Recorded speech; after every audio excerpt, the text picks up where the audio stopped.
യേശു ആരിലും വലിയവൻ വലിയവൻ. യേശു യേശു ആരിലും വലിയവൻ വലിയവൻ. ആരിലും വലിയവൻ വലിയവൻ. സൗഖ്യദായകൻ പാപമോചകൻ. സൗഖ്യദായകൻ പാപമോചകൻ.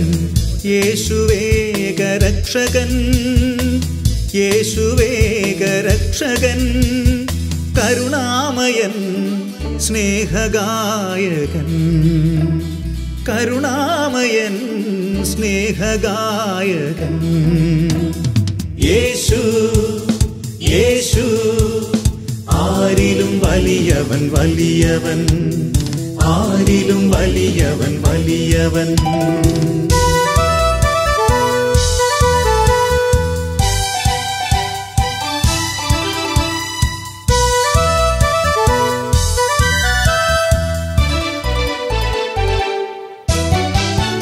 അത്ഭുതങ്ങളുടെ രാജാവ്, വിടുതലിൻ്റെ ആത്മാവ്.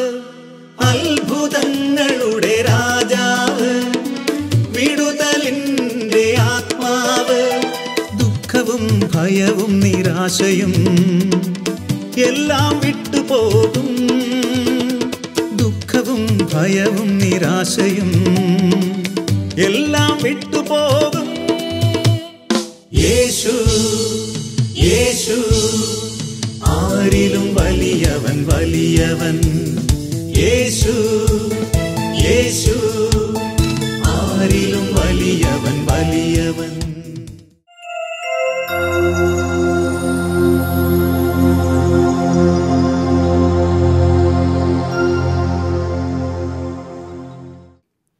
ഇന്നത്തെ ശുശ്രൂഷകളിലേക്ക് എല്ലാവരെയും യേശുവിൻ്റെ പരിശുദ്ധ സ്നേഹത്തിൽ സ്വാഗതം ചെയ്യുന്നു.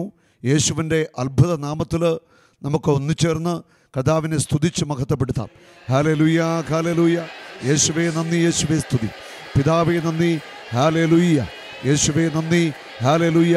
പരിശുദ്ധാത്മാവേ നന്ദി, ഹല്ലേലൂയ ഹല്ലേലൂയ ഹല്ലേലൂയ. യേശുവേ മഹത്വം. ആമേൻ. യെശയ്യാ പ്രവാചകന്റെ പുസ്തകത്തിൽ 64-ാം അധ്യായത്തിന് 6-ാമത്തെ വചനത്തിൽ ഇങ്ങനൊരു ചോദ്യമുണ്ട്: ഞങ്ങൾക്ക് രക്ഷ കിട്ടുമോ? ഞങ്ങൾക്ക് രക്ഷ കിട്ടുമോ? അതിൻ്റെ ഉത്തരം നമ്മൾ കാണുകയാണ് ലൂക്കാ സുവിശേഷം 3-ാം അധ്യായത്തിൻ്റെ 6-ാമത്തെ വചനം. സകല മനുഷ്യരും ദൈവത്തിൻ്റെ രക്ഷ കാണുകയും ചെയ്യും. സകല മനുഷ്യരും ദൈവത്തിൻ്റെ രക്ഷ കാണുകയും ചെയ്യും. രക്ഷ കിട്ടുമോ എന്ന ചോദ്യം, രക്ഷ കിട്ടുമോ എന്ന ചോദ്യത്തിൻ്റെ അർത്ഥം ഇതാണ്: അവിടെ ആത്മരക്ഷയെക്കുറിച്ചാണ് നമ്മൾ ചിന്തിക്കുന്നത്. നമ്മുടെ ആത്മാവിൻ്റെ രക്ഷയ്ക്കാണ് ജീവിതത്തിൽ ഒന്നാം സ്ഥാനം നമ്മൾ കൊടുക്കേണ്ടത്. ആത്മരക്ഷയ്ക്ക് വേണ്ടിയുള്ള ഒരു കഠിനാധ്വാനവും തീവ്രമായ ആഗ്രഹവുമൊക്കെ നമുക്ക് ആവശ്യമുണ്ട്. നമ്മുടെ ആത്മാവിൻ്റെ രക്ഷയെ തകർക്കുന്നത് നമ്മൾ ചെയ്യുന്ന പാപങ്ങളാണ്. നമ്മുടെ പാപങ്ങളാണ് നമ്മുടെ ആത്മാവിൻ്റെ നാശത്തിലേക്ക് ആത്മാവിനെ കെണിയിലാക്കുന്നത്. പിശാച് മനുഷ്യനെ പാപത്തിലൂടെ കെണിയിലാക്കി അവനെ ആത്മനാശത്തിൽ എത്തിക്കുകയാണ്. ഇവിടെ ചോദിക്കുകയാണ്, ഞങ്ങൾക്ക് രക്ഷ കിട്ടുമോ? ഉറപ്പാണ്. ഏതൊരു പാപിക്കും, ഏതൊരു തിന്മ ചെയ്യുന്ന വ്യക്തിക്കും യേശു ക്രിസ്തുവിൽ രക്ഷയുണ്ട്. യേശു ക്രിസ്തുവിനെ മാത്രമേ രക്ഷയുള്ളൂ. യേശു ക്രിസ്തുവിൻ്റെ പീഡാസഹനത്തിൻ്റെ കുരിശുമരണത്തിൻ്റെ യോഗ്യതയിൽ, യേശുവിൻ്റെ വിലയേറിയ രക്തത്തിൻ്റെ യോഗ്യതയിൽ ഏതൊരു പാപിക്കും രക്ഷയുണ്ട്. ആത്മരക്ഷയെക്കുറിച്ച് നമുക്ക് ഇന്ന് അല്പസമയം ചിന്തിക്കാം. യെശയ്യാ 64:5 അങ്ങയുടെ പാതയിൽ അങ്ങയെ സ്മരിച്ചുകൊണ്ട് സന്തോഷത്തോടെ നീതി പ്രവർത്തിക്കുന്നവരെ അങ്ങ് സ്വീകരിക്കുന്നു. ദൈവത്തിൻ്റെ പാതയിൽ നമ്മൾ സഞ്ചരിക്കണം. ദൈവത്തിൻ്റെ പാത എന്ന് പറയുന്നത് അത് വചനത്തിൻ്റെ വഴിയാണ്. ദൈവത്തിൻ്റെ വചനം നമ്മുടെ പാതയിൽ പ്രകാശവും പാദത്തിന് വിളക്കുമാണ്. ആ ദൈവത്തിൻ്റെ പാത എന്ന് പറയുന്നത് ദൈവത്തിൻ്റെ വചനത്തിൻ്റെ വഴിയാണ്. അങ്ങയുടെ പാതയിൽ അങ്ങയെ സ്മരിച്ചുകൊണ്ട് സന്തോഷത്തോടെ നീതി പ്രവർത്തിക്കുന്നവരെ അങ്ങ് സ്വീകരിക്കുന്നു. സന്തോഷത്തോടെ അങ്ങയുടെ പാതയിൽ സഞ്ചരിച്ച് നീതി പ്രവർത്തിക്കുന്നവരെ അവിടുന്ന് സ്വീകരിക്കുന്നു. നീതി പ്രവർത്തിക്കുന്നവരെ, വചനമനുസരിക്കുന്നവരെ കർത്താവ് സ്വീകരിക്കുന്നു.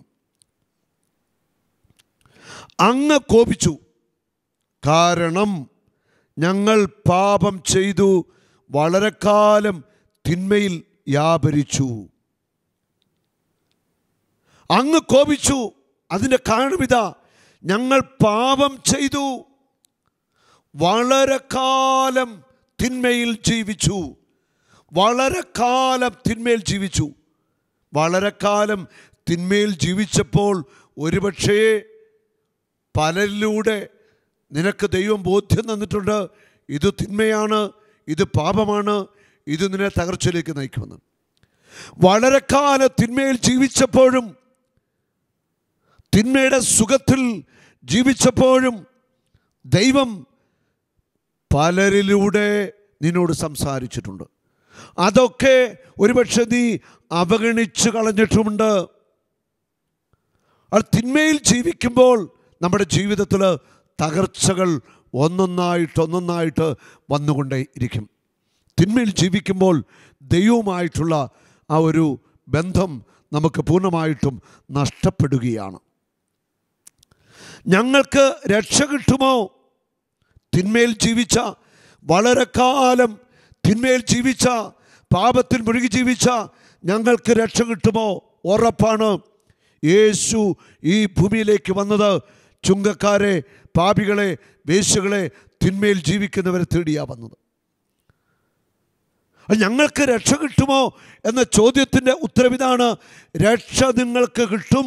നിങ്ങൾ പാപ വഴികൾ ഉപേക്ഷിച്ച് യേശുവിനെ സ്വന്തമാക്കുക. യേശു ക്രിസ്തുവിലൂടെ നിങ്ങൾക്ക് രക്ഷ കിട്ടും. ഹല്ലേലൂയ. ഞങ്ങൾ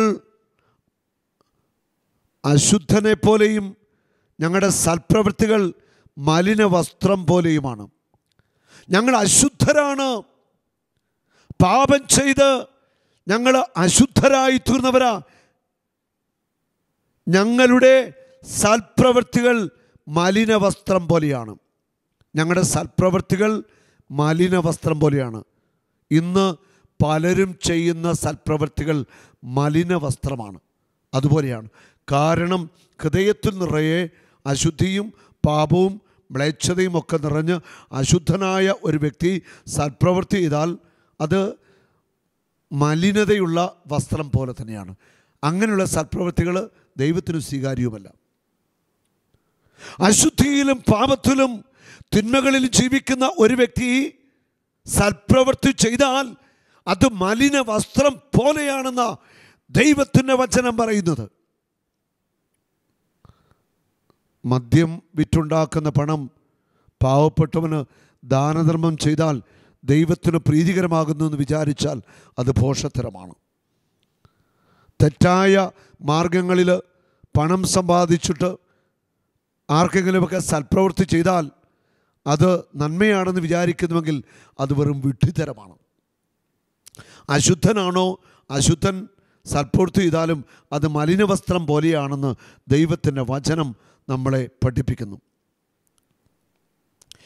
ഇല പോലെ ഞങ്ങൾ കൊഴിയുന്നു, കാറ്റെന്ന പോലെ ഞങ്ങളുടെ അകൃത്യങ്ങൾ ഞങ്ങളെ പറപ്പിച്ചു കളയുന്നു. ഇല പോലെ ഞങ്ങൾ കൊഴിയുകയാണ്. കാറ്റ് ഞങ്ങളെ പറപ്പിച്ചു കളയുക. ഇല പോലെ ഞങ്ങൾ കൊഴിയുകയാണ്. ഇല പോലെ കൊഴിയുക. വാടിയ ഇല കൊഴിഞ്ഞ് അത് ഉണങ്ങിക്കഴിഞ്ഞാൽ അത് പിന്നെ ഒന്നിനും കൊള്ളില്ല, കത്തിച്ച് കളയാനേ കൊള്ളുള്ളൂ. ഇല പോലെ ഞങ്ങൾ കൊഴിയുകയാണ്. കാറ്റ് ഞങ്ങളെ പറപ്പിച്ച് കളയുക. പതിര് പോലെ ഒരു പാപി ചെയ്യുന്ന പ്രവൃത്തികൾ പതിര് പോലെയാ. ഒരു പാപി ചെയ്യുന്ന സൽപ്രവൃത്തി മലിന വസ്ത്രം പോലെയാ. പാപത്തിൻ്റെ അശുദ്ധിയിൽ ജീവിക്കുന്നവർ അവർക്ക് ദൈവത്തിലേക്ക് മടങ്ങി വരാനായിട്ട് ദൈവം അവസരങ്ങൾ തരികയാണ്. അതുകൊണ്ട് പാപത്തിൻ്റെ മലിനമായ വഴികളെ വിട്ട് നീ തിരിച്ചു വരിക.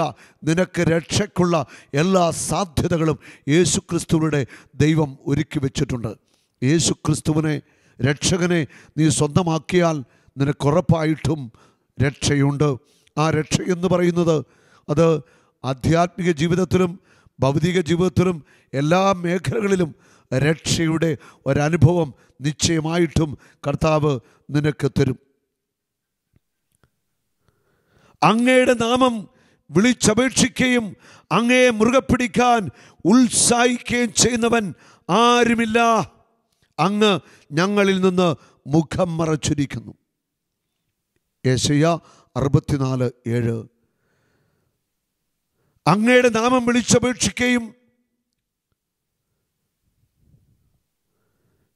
അങ്ങയെ മുറുകെ പിടിക്കാൻ ഉത്സാഹിക്കുകയും ചെയ്യുന്നവർ ആരുമില്ല. അങ്ങ് ഞങ്ങളിൽ നിന്ന് മുഖം മറച്ചിരിക്കുന്നു. നമുക്ക് കർത്താവിൻ്റെ നാമത്തെ വിളിച്ചപേക്ഷിക്കാം. അവിടുത്തെ നാമം വിളിച്ചപേക്ഷിക്കുക മാത്രമേ രക്ഷയ്ക്ക് വഴിയുള്ളൂ. രക്ഷയ്ക്ക് വേണ്ടി ഒരേ ഒരു നാമമേ പിതാവ് നൽകിയിട്ടുള്ളൂ, അത് യേശുവിൻ്റെ നാമമാണ്. ആകാശത്തിന് കീഴെ രക്ഷയ്ക്ക് വേണ്ടി കർത്താവായ യേശുക്രിസ്തുവിൻ്റെ നാമമല്ലാതെ മറ്റൊരു നാമവും നൽകപ്പെട്ടിട്ടില്ല. ആ നാമത്തെ വിളിച്ചപേക്ഷിക്കുക, നിനക്ക് രക്ഷയുണ്ട്. അങ്ങയുടെ നാമം വിളിച്ചപേക്ഷിക്കാം. അങ്ങയെ മുറുകെ പിടിക്കാൻ ഉത്സാഹിക്കുന്നവർ ആരുമില്ല. അങ്ങ് ഞങ്ങളിൽ മുഖം മറച്ചിരിക്കുന്നു. ദൈവത്തെ മുറുകെ പിടിക്കുവാനായിട്ട് മനുഷ്യന് ഉത്സാഹമില്ല. അവൻ ദൈവത്തെ മുറുകെ പിടിക്കുന്നതിനുപരി ലോകത്തിൻ്റെ കാര്യങ്ങളിലാണ് അവന് ശ്രദ്ധ. ലോകത്തിലെ പലതിനെയും അവൻ മുറുകെ പിടിച്ചിരിക്കുക. അത് നിന്നെ രക്ഷയിൽ എത്തിക്കത്തില്ല എന്ന് നീ തിരിച്ചറിയണം. ദൈവത്തെ മുറുകെ പിടിക്കാനായിട്ട് ആർക്കും ഉത്സാഹമില്ല. ദൈവത്തിൻ്റെ കാര്യങ്ങൾ ചെയ്യാനായിട്ട് ആർക്കും അത്ര ഉത്സാഹമില്ല. ദൈവത്തിൻ്റെ വചനം പാലിക്കാനായിട്ട് ആർക്കും അത്ര ഉത്സാഹമില്ല. നമുക്ക് രക്ഷ നൽകുന്ന, അനുഗ്രഹം നൽകുന്ന, സൗഖ്യം നൽകുന്ന നല്ലവനായ യേശുവിനെക്കുറിച്ച് മറ്റുള്ളവർക്ക് പറഞ്ഞു കൊടുക്കാനായിട്ട് ആരുമില്ല. വേണ്ടവണ്ണം സുവിശേഷവല ചെയ്യാനായിട്ട് ആരുമില്ല. ഈശോയുള്ള സ്നേഹത്തെ പ്രതി ദരിദ്രരെ സ്നേഹിക്കുവാനും സഹായിക്കാനായിട്ട് ആരുമില്ല. അതിനുള്ള ഉത്സാഹം ഇന്ന് പലർക്കുമില്ല. സ്വന്തം ജീവിത സംതൃപ്തിക്ക് വേണ്ടി, സ്വന്തം കാര്യങ്ങൾക്ക് വേണ്ടി അധ്വാനിക്കാനും സുഖം തേടുവാനുമൊക്കെ ഉത്സാഹിക്കുന്ന ഒരു കൂട്ടം മനുഷ്യരെയാണ് ഇന്ന് എവിടെയും നമ്മൾ കാണുന്നത്. അങ്ങ് അവരിൽ നിന്ന് മുഖം മറച്ചിരിക്കുന്നു. സ്വന്തം സുഖത്തിനു വേണ്ടി, ജഡത്തിനു വേണ്ടി, ലോകമോഹങ്ങൾക്ക് വേണ്ടിയൊക്കെ ജീവിക്കുന്നവർ ഓർത്തുകൊള്ളുക, ദൈവം നിന്നിൽ നിന്ന് മുഖം മറച്ചിരിക്കുന്നു. ഞങ്ങളുടെ അകൃത്യങ്ങളുടെ പിടിയിലേക്ക് അങ്ങ് ഞങ്ങളെ വിട്ടുകളഞ്ഞിരിക്കുന്നു. ഞങ്ങളുടെ അകൃത്യങ്ങൾ നമ്മളെ വലിയ വലിയ നാശത്തിലേക്ക്, നിത്യനാശത്തിലേക്ക് നയിക്കുകയാണ്. നമ്മുടെ ആത്മാവ് നിത്യനാശത്തിൽ വീഴാതിരിക്കാൻ വേണ്ടി, ആത്മാവിൻ്റെ രക്ഷ ആഗ്രഹിക്കുന്ന ഓരോരുത്തരും പാപാവസ്ഥകൾ വിട്ട് ദൈവത്തിലേക്ക് തിരിച്ചു വരിക. എൻ്റെ രക്ഷ സകല മനുഷ്യരും കാണും എന്ന് ദൈവത്തിൻ്റെ വചനം പറയുന്നു.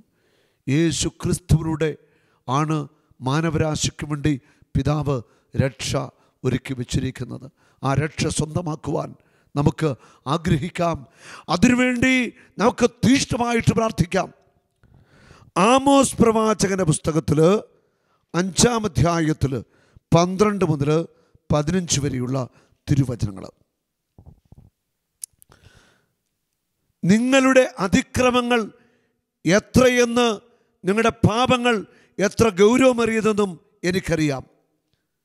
നിങ്ങളുടെ പാപത്തിൻ്റെ ഗൗരവം എത്ര ഗൗരവമേറിയതാണെന്ന് എനിക്കറിയാം.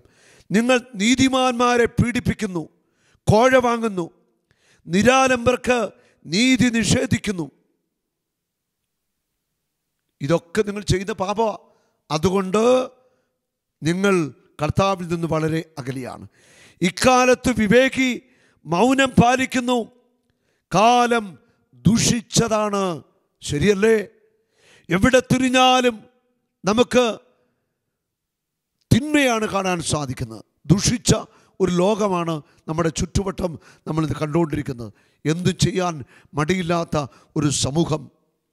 സഹോദര സ്നേഹം നഷ്ടപ്പെട്ടിരിക്കുന്നു. വർഗീയതയും വിഭാഗീയതയും അഹങ്കാരവും ഒക്കെ നമ്മുടെ സമൂഹത്തിൽ വർദ്ധിച്ചു കൊണ്ടിരിക്കുന്നു. ജാതിയോടും മതത്തോടും എതിർക്കുന്നു. രാജ്യങ്ങൾ തമ്മിൽ കലഹമുണ്ടാക്കുന്നു. യുദ്ധങ്ങളെക്കുറിച്ച് നമ്മൾ കേൾക്കുന്നു. അങ്ങനെ ലോകം മുഴുവൻ നമ്മൾ കാണുന്നത് മനുഷ്യൻ്റെ തിന്മയെക്കുറിച്ചാണ്. ഇക്കാലത്ത് വിവേകി മൗനം പാലിക്കുന്നു. കാലം ദുഷിച്ചതാണ്. വിവേകികൾ മൗനം പാലിക്കുക, അതല്ലാതെ മറ്റ് ഒരു വഴിയുമില്ല. തിന്മയല്ല, നന്മ അന്വേഷിക്കുവിൻ, നിങ്ങൾ ജീവിക്കും. നിങ്ങൾ പറയുന്നത് പോലെ അപ്പോൾ സൈന്യങ്ങളുടെ ദൈവമായ കർത്താവ് നിങ്ങളോട് കൂടെ ഉണ്ടായിരിക്കും. തിന്മ ഉപേക്ഷിച്ച് നിങ്ങൾ നന്മ അന്വേഷിച്ചാൽ സൈന്യങ്ങളുടെ ദൈവമായ കർത്താവ് നിങ്ങളുടെ കൂടെ ഉണ്ടായിരിക്കും. തിന്മ നിങ്ങൾ ഉപേക്ഷിക്കണം. പാപത്തിൻ്റെ മാർഗങ്ങൾ നിങ്ങൾ ഉപേക്ഷിക്കണം. അപ്പോൾ ദൈവമായ കർത്താവ്, സൈന്യങ്ങളുടെ കർത്താവ്, രാജാക്കന്മാരുടെ രാജാവായ ദൈവം നിങ്ങളുടെ കൂടെ ഉണ്ടായിരിക്കും. ഹല്ലേലൂയ. തിന്മയെ വെറുക്കുവിൻ, നന്മയെ സ്നേഹിക്കുവിൻ, നഗര കവാടത്തിൽ നീതി സ്ഥാപിക്കുവിൻ. സൈന്യങ്ങളുടെ ദൈവമായ കർത്താവ് ജോസഫിൻ്റെ സന്തതികളിൽ അവശേഷിക്കുന്നതിനോട് കരുണ കാട്ടാൻ കനിഞ്ഞേക്കും. ഹല്ലേലൂയ. നിശ്ചയമായിട്ടും കർത്താവ് നമ്മുടെ കരുണ കാണിക്കും.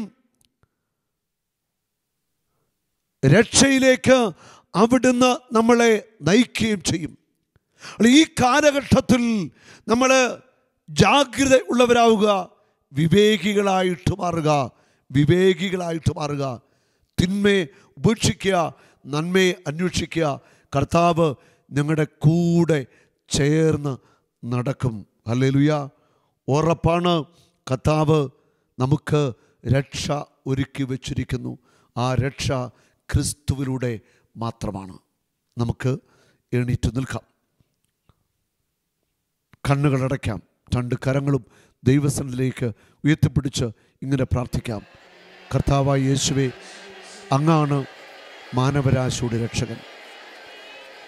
ഏതൊരു പാപിക്കും അങ്ങയുടെ മുൻപിൽ കടന്നു വരുവാനും അങ്ങയിൽ നിന്ന് രക്ഷ സ്വീകരിക്കുവാനും അനുഗ്രഹം പ്രാപിക്കുവാനും അർഹതയുണ്ട്. യേശുവേ, എവിടേക്ക് ഞങ്ങൾ നോക്കിയാലും തിന്മകളും പാപത്തിൻ്റെ വഴികളുമാണ് ഞങ്ങൾ കാണുന്നത്. അന്ധകാരത്തിൻ്റെ ശക്തികൾ ബലം പ്രാപിക്കുന്നു. മനുഷ്യനെ വേട്ടയാടുന്നു. കൊലപാതകങ്ങളും ബോംബ് സ്ഫോടനങ്ങളും നടക്കുന്നു. അക്രമങ്ങളും അതിക്രമങ്ങളും നടക്കുന്നു. ബലഹീനർ ക്രൂരമായി പീഡിപ്പിക്കപ്പെടുന്നു. കർത്താവേ, ഞങ്ങളോട് കരുണയാകണം. ഞങ്ങളുടെ ലോകത്തിൻ്റെ മേൽ കരുണയാകണം. മാനവരാശിയുടെ മേൽ കരുണയാകണം. അങ്ങിലൂടെയാണ് രക്ഷയെന്ന് മാനവരാശി അറിയണം. അതിന് തടസ്സങ്ങളെയെല്ലാം മാറ്റി അതിനുള്ള വഴികളെ കർത്താവേ തുറക്കണമേ. അങ്ങ് നൽകുന്ന രക്ഷ എല്ലാ മനുഷ്യരും അറിയട്ടെ. അതിനുവേണ്ടി ഞങ്ങൾ പ്രാർത്ഥിക്കുന്നു. ഹല്ലേലൂയ. യേശുവേ നന്ദി, യേശുവേ സ്തോത്രം. ഹല്ലേലൂയ. പിതാവേ നന്ദി, പിതാവേ സ്തുതി, യേശുവേ മഹത്വം, യേശുവേ നന്ദി. ആമേൻ.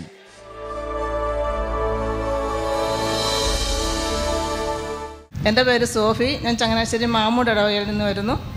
എനിക്ക് 5-6 വർഷമായിട്ട് നടുവേദനയായിരുന്നു. പല ആശുപത്രിയിലും പോയി. അവിടെ ആദ്യം എക്സ്റേ എടുത്തപ്പം പറഞ്ഞു നട്ടലിന് വളവാണ്.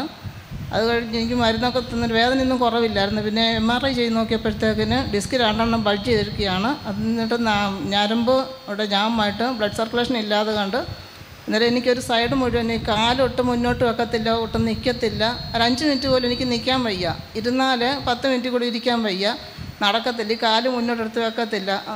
ഈ സൈഡ് മുഴുവൻ മരച്ചായിരുന്നു. മരപ്പുമായി നീരും വേദനയൊക്കെ ആയിരുന്നു. പലയിടത്തും കൊണ്ടുപോയി എല്ലാവരും പറഞ്ഞു ഓപ്പറേഷൻ ചെയ്യണം, അല്ലാതെ ഒന്നും ചെയ്യാനില്ല എന്ന് പറഞ്ഞു. മരുന്നുകളൊക്കെ കഴിച്ചിട്ടൊന്നും കുറവില്ല. അവസാനം ഓപ്പറേഷൻ ചെയ്യാൻ ഡോക്ടർമാർ തന്നെ പറഞ്ഞു ഓപ്പറേഷൻ ചെയ്താലും അത് സക്സസ് അല്ല, ചെയ്യണ്ടെന്ന് പറഞ്ഞു. അവസാനം ആയുർവേദം ചെയ്യാം, നിങ്ങളുടെ മാറ്റം ഉണ്ടാകുമെന്ന് പറഞ്ഞു. ഞങ്ങൾ ആയുർവേദത്തിൽ പോയി. അവിടെ ചെന്ന് ഡോക്ടർ പറഞ്ഞു 24 ദിവസം അവിടെ കിടന്ന് തിരുമണമെന്ന് പറഞ്ഞു. അങ്ങനെ 24 ദിവസം അവിടെ കിടന്ന് തിരുമിയിട്ട് എനിക്ക് ആ നീരിനും അരപ്പിനുമൊക്കെ ഇച്ചിരി മാറ്റം വന്നു, വേദനയ്ക്കൊരു കുറവുമില്ലായിരുന്നു. അത് കഴിഞ്ഞ് ഡോക്ടർ പറഞ്ഞു അങ്ങനെ 45 ദിവസം വീട്ടിൽ അതുപോലെ തന്നെ കിടന്ന് തിരുമണം എന്ന് പറഞ്ഞു. അങ്ങനെ ചെയ്തു, എന്നിട്ടും ഒരു കുറവുമില്ല. ആ സമയത്ത് ഞങ്ങൾ എൻ്റെ വീടിൻ്റെ അടുത്ത് DSF സിസ്റ്റേഴ്സ് കോൺവെൻ്റ് ഉണ്ട്. അവർക്ക് പാലക്കാട്ടൊരു ധ്യാനം ഉണ്ടായിരുന്നു. അതിൽ 3 ദിവസം അവിടെ സാവുബ്രദർ ധ്യാനിപ്പിക്കുന്നുണ്ടായിരുന്നു. അവിടുത്തെ സിസ്റ്റേഴ്സ് ആ ധ്യാനം കഴിഞ്ഞപ്പോൾ എന്നോട് പറഞ്ഞു, ചേച്ചി ഇതുപോലെ സാവുബ്രദറിൻ്റെ ധ്യാനം ഒന്ന് കൂടിയാൽ മതി, ചേച്ചിക്ക് സൗഖ്യം കിട്ടുമെന്ന് പറഞ്ഞു. ഞങ്ങളത് വിശ്വസിച്ച് കഴിഞ്ഞ ജൂലൈയിൽ 2016 ജൂലൈയിൽ ആ മാസം തന്നെ ഞങ്ങളിവിടെ വന്നു. വന്നപ്പോൾ എനിക്ക് ഒട്ടും വയ്യത്തില്ല. എൻ്റെ കൂടെ നാത്തിൻ്റെ മോളിൽ എനിക്ക് കൂട്ടിന് വന്നിട്ടുണ്ടായിരുന്നു. എനിക്ക് പാത്രം കഴുകാനും നടക്കാനും എല്ലാത്തിനും സ്റ്റെപ്പ് കയറാനൊന്നും വയ്യായിരുന്നു. എന്നാൽ എനിക്ക് 3ാമത്തെ മുറി കിട്ടിയത്. ആദ്യ ദിവസം എനിക്ക് കയറത്തില്ലായിരുന്നു. 2ാമത്തെ ദിവസം ധ്യാനത്തിൻ്റെ സമയത്ത് എനിക്ക് നല്ല ചൂട് അനുഭവപ്പെട്ടു. ആരാധനയുടെ സമയത്ത്. ആ സമയത്ത് എനിക്ക് അന്നേരം തൊട്ട് വേദന കുറഞ്ഞു. ഓപ്പറേഷനൊന്നും ഇല്ല, ഇപ്പോൾ ഒന്നുമില്ല. അന്ന് ഡോക്ടർ എന്നോട് പറഞ്ഞു, എങ്ങനെ ആയാലും ഒട്ടും നടക്കരുത്, വെയിറ്റ് ഒന്നും എടുക്കരുത്, ജോലിയൊന്നും ചെയ്യരുത്, അധികം നടക്കരുത്, അങ്ങനെയെല്ലാം പറഞ്ഞു. ഇപ്പോൾ എനിക്ക് ഒരു കുഴപ്പമില്ല. 1 വർഷമായിട്ട് ഞാൻ സ്റ്റെപ്പ് കയറുന്നുണ്ട്, നടക്കുന്നുണ്ട്, ദിവസവും പള്ളിയിൽ പോകുന്നുണ്ട്. യേശു എന്നെ തൊട്ട് സുഖപ്പെടുത്തി. യേശുവിനെ നന്ദി. ഈ ചേച്ചിയുടെ നടുവിന് ഓപ്പറേഷൻ പറഞ്ഞിരുന്നതാണ്. അത്ഭുതമായിട്ട് കർത്താവ് സൗഖ്യം നൽകി ഇവിടെ വന്നു. ധ്യാനം കൂടി യേശു സൗഖ്യമാക്കി. യേശു നന്ദി. യേശു ആരിലും വലിയവൻ വലിയവൻ. യേശു യേശു ആരിലും വലിയവൻ വലിയവൻ. ആരിലും വലിയവൻ വലിയവൻ. സൗഖ്യദായകൻ പാപമോചകൻ. സൗഖ്യദായകൻ പാപമോചകൻ. യേശുവേകരക്ഷകൻ. യേശുവേകരക്ഷകൻ. കരുണാമയൻ സ്നേഹഗായകൻ. കരുണാമയൻ സ്നേഹഗായകൻ. യേശു യേശു ആരിലും വലിയവൻ വലിയവൻ. ആരിലും വലിയവൻ വലിയവൻ.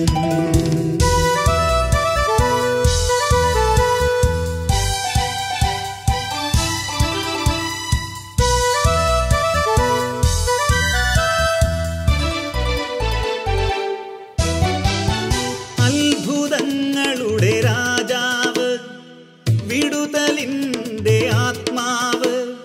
അത്ഭുതങ്ങളുടെ രാജാവ്, വിടുതലിൻ്റെ ആത്മാവ്. ദുഃഖവും ഭയവും നിരാശയും എല്ലാം വിട്ടുപോകും.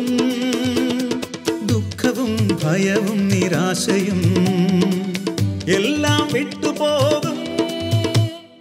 യേശു യേശു ആരിലും വലിയവൻ വലിയവൻ. യേശു യേശു